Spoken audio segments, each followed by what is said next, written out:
हिमाचल प्रदेश विधानसभा में डॉक्टर यशवंत सिंह परमार को भारत रत्न देने का प्रस्ताव पास कर दिया गया है। यशवंत सिंह परमार हिमाचल के पहले मुख्यमंत्री थे। वाईएस परमार को भारत रत्न दिए जाने के मामले में सत्ताधारी कांग्रेस और विपक्षी दल बीजेपी ने एकमत होकर समर्थन किया। ऐसे में इस रिपोर्ट में आपको बताएंगे कि क्यों परमार को भारत रत्न देने के मामले में कांग्रेस के साथ बीजेपी एक दिखाई दी। नमस्कार, मैं हूं देवेश यादव और आप देख रहे हैं टीवी9। यशवंत सिंह परमार का जन्म 4 अगस्त 1906 को सिरमौर में हुआ था। उनका निधन 2 मई 1981 को हो गया था। परमार हिमाचल प्रदेश के निर्माता और संस्थापक के रूप में जाने जाते हैं। वे कांग्रेस के बड़े नेता रहे थे। लगभग 14 साल तक उन्होंने हिमाचल की मुख्यमंत्री की कमान संभाली। हिमाचल को मजबूत राज्य बनाने में उनका बहुत बड़ा योगदान माना जाता है। 15 अप्रैल 1948 को उनकी कोशिश के बाद 30 छोटी बड़ी रियासतों का विलय हुआ और हिमाचल प्रदेश अस्तित्व में आया। 25 जनवरी 1971 को हिमाचल प्रदेश को पूर्ण राज्य का दर्जा मिला। डॉक्टर परमार 1 जुलाई 1963 से 28 जनवरी 1977 तक हिमाचल के मुख्यमंत्री रहे।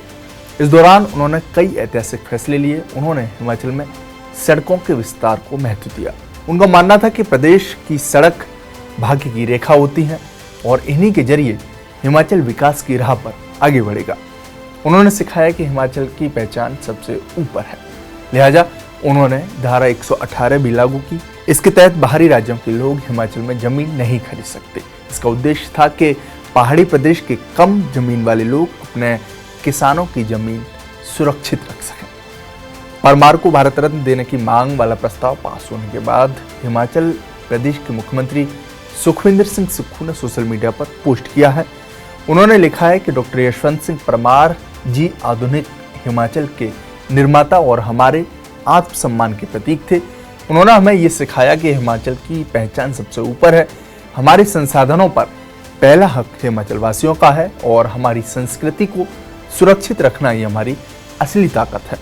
आज ये पूरे प्रदेश के लिए गर्व और भावनाओं का क्षण है कि विधानसभा ने सर्वसम्मति से डॉक्टर परमार जी को भारत रत्न देने का प्रस्ताव पारित किया है। ये केवल एक प्रस्ताव नहीं बल्कि 75 लाख हिमाचल वासियों की साझा भावना है। परमार जी ने जो संघर्ष शुरू किया था, हम उसी राह पर आगे बढ़ रहे हैं। विद्युत परियोजनाओं ने अपने अधिकार की लड़ाई लड़ रहे हैं। हिमाचल को उचित वित्तीय सहयोग दिलाने की आवाज उठा रहे हैं और अपने पहाड़ों को संरक्षित करने के संकल्प के साथ खड़े हैं।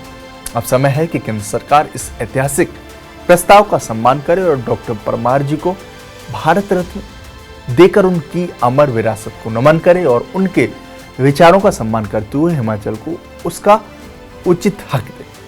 मुझे आशा है कि केंद्र सरकार डॉक्टर यशवंत सिंह परमार जी को भारत रत्न देकर और उनके विचारों का सम्मान करते हुए हिमाचल को उसका उचित हक देकर आधुनिक हिमाचल के निर्माता डॉक्टर परमार जी और उनके द्वारा दिखाए मार्ग के साथ न्याय करेगी। ये पूरा ट्वीट सुखविंदर सिंह सुक्खू जो हिमाचल के मुख्यमंत्री हैं उनकी तरफ से किया गया है। खैर, प्रस्ताव पास होने के बाद सवाल उठता है कि आखिर बीजेपी कैसे परमार के कांग्रेस नेता होने के नाते इस प्रस्ताव पर राजी हो गई। तो माना जाता है कि हिमाचल के पहले मुख्यमंत्री होने के साथ राज्य की साझी सभ्यता गढ़ने वाले परमार को दलगत राजनीति से ऊपर माना जाता है।